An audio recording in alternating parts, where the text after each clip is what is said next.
चलिए बच्चा लोग, हम लोग इस रिडल को सॉल्व करते हैं।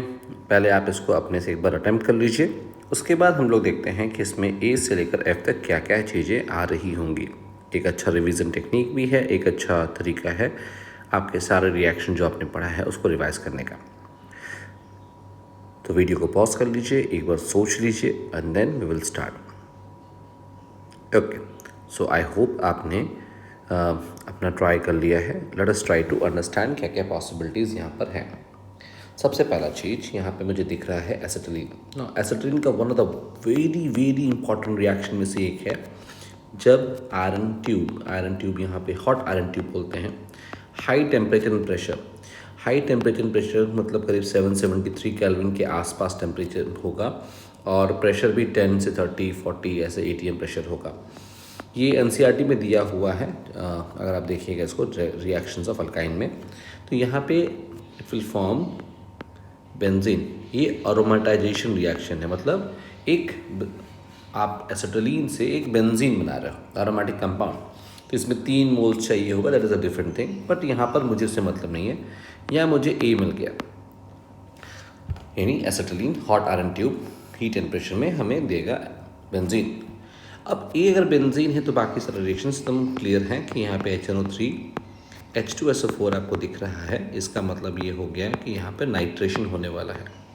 अगर नाइट्रेशन होने वाला है तो यहाँ पे बन जाएगा NO2 अगर आ गया आपका बच्चों, तो यहाँ पे FeCl2 कर रहे हो, FeCl3Cl2, यानी यहाँ पे क्लोरीनेशन होने वाला है। क्योंकि आपका ये जो ग्रुप लगा हुआ है NO2 इस इज़ -M, तो ये मेरा मेटा डायरेक्टिंग है ना। तो मेटा डायरेक्टिंग हो गया, तो मुझे एकदम क्लियर कट इंडिकेशन है कि जो आने वाला ग्रुप है दैट इज Cl, वो मेरे NO2 नाइट्रो के मेटा पोजीशन पे आने वाला है। ठीक, यहाँ तक हो गया। This is my C। अब समझ में आ रहा है कि FeHCl। नाउ FeHCl जब भी ऐसा कुछ देखते हो तो आपको समझ में आना चाहिए कि मेटल प्लस एसिड तो will give you what, salt plus H2, और ये बेसिकली H2 जो है वही आपका रिड्यूसिंग एजेंट है। तो ये बेसिकली क्या करेगा, ये भी NCERT में दिया हुआ है, ये आपके NO2 को रिड्यूस कर देगा टू फॉर्म NH2, और Cl तो है ही है। तो यहाँ पे ऑप्शन आपका आ गया D। अब इस D में अगर आप देखोगे NaNO2 प्लस HCl डालते हो तो ये बेसिकली क्या कर रहा है, 0 से 5 डिग्री, यानी ये डायजोनियम सॉल्ट बना रहा है। एकदम क्लियर कट। जब भी आपको दिक्कत हो, आपको ये दिख रहा है NaNO2 प्लस HCl या HNO2 प्लस HCl हो या ना हो फर्क नहीं पड़ता, 0 से 5 डिग्री दिख रहा है या फिर 273 से 278 केल्विन, ये सब इंडिकेट करता है, बताता है कि यार ये मुझे डायजोनियम सॉल्ट को सोचना चाहिए। तो डायजोनियम बनाने के लिए उसके जस्ट पहले क्या होगा, वो होगा NH2 ग्रुप। तो इसका मतलब हो गया इसके पहले रिडक्शन हुआ होगा NO2 का NH2 में। अब ये जो बन गया ये है N2 प्लस Cl माइनस, और यहाँ पे Cl है।